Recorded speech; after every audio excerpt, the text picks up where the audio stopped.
In this video, I'll show you how to enable root login on Ubuntu. Follow these steps carefully. This tutorial is for educational purposes only. Use root access responsibly.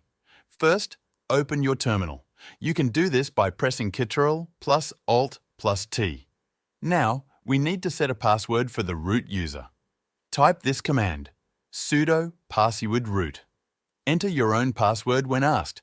Then, create a new password for the root user. You'll have to type it twice. Next, we need to allow root login in the SSH configuration file. To edit that file, run sudo nano etc /ssh /sh_ad_config. Scroll down until you find the line that says #PermitRootLogin prohibit password.